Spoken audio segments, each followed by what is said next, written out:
Today we hope to show you some of the places you can go on your cruise. So like, subscribe, and let us know in the comments if there's a cruise offering you want to know more about.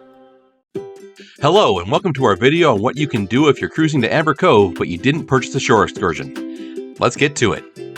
Amber Cove is located along the northern shore of the Dominican Republic, not too far west from Puerto Plata, and it's one of the growing number of Caribbean ports that are owned and operated by Carnival Cruise Line. So it stands to reason that if you're planning a trip there, you're going on a Carnival cruise ship. A lot of people will buy shore excursions for each port on a cruise, and the cruise line certainly encourages you to buy one. Encourages you, gives you major fear of missing out, whichever you feel is more accurate. But what if you're going to Amber Cove but don't want to spend the extra money? What if you just don't feel like leaving the port? Or what if you did buy a shore excursion but it was really short and now you want to spend the rest of your time hanging around the port area? Is there anything to do? Despite the short runtime of this video, the answer is definitely yes. Whether or not there's a lot of variety in things to do, well, that's a discussion you could have. So first off, it's not too far to the gates of the port itself, but on a hot day, it will seem like miles and miles. If you're unsure if you can make it, or you're just not feeling it, look for rickshaw bikes that you can ride both to and from the ship. Be sure to bring along some cash to tip the driver. They may be especially helpful on the way back, as you may have much less energy than you did when you arrived. And, pro tip, they will by default drop you off at the midship embarkation ramp, or at least they did when we were there. But if you need to get to one further along the ship, just ask them before you get there and they'll take you the rest of the way. So now that we've gotten past that, what is there to do in the port itself? If you ignore all the shops at the front, don't worry, we'll talk about them later, heading to the right will bring you to what is essentially the main attraction at this port. This is where you'll find the very large swimming pool with a swim-up bar. I feel like a lot of you stopped listening after I said swim-up bar. For the rest of you, and also for those of you who will be doing some drinking, you can swim your entire time in port. The pool is free. Note that I specifically said the pool is free. There are other things here that are not, such as the alcohol at the swim-up bar, and we'll mention those in a moment. The pool has a few different sections, all connected together under footbridges.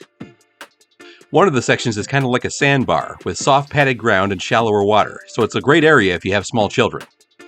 And speaking of kids, there's also a kids' play area not far from that sandbar area. So again, you can swim all you like for free. They also have water slides and a zip line, as well as paddleboards, aqua boats, and kayaks, but they all cost extra. If those are things you'd like to do, bring your credit card. Of course, there is another way to get all-day use of the water slides and zip line, and that's if you rent a poolside cabana.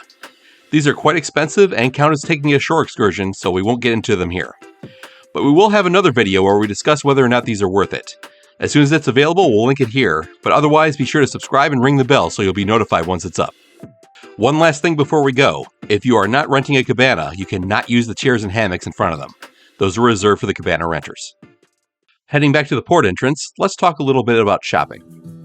We didn't get much footage of the shops, so we're sorry about that, but you can spend plenty of money around here. There is, of course, the duty-free shop, as well as Effie Jewelers and Diamonds International for all of you who do your jewelry shopping on cruises. There are also several places for souvenirs, some beachwear places, and of course the prerequisite Del Sol and Caroloa locations, which we also mentioned on the Cruising to San Juan video. We also visited Chocolate World, which sells a large variety of chocolates in different shades and strengths. If you just feel like wandering around, there are a few things you can take a look at and get some good pictures with. There's the Amber Cove bush near the port entrance, which you saw earlier, and not too far from that is the Rainforest Walk. I would call it a hiking trail, but that would be far too generous. Still, the man-made waterfalls in the koi pond are nice.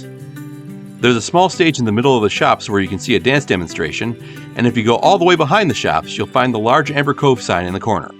You can get a nice shot of your entire party in the ship here, although if you want the entirety of the Amber Cove sign as well, the people in the picture will look small and possibly hard to see details of. And that's about it. Not a lot of variety, but still plenty to do if you like to shop, swim, or just lie by the pool.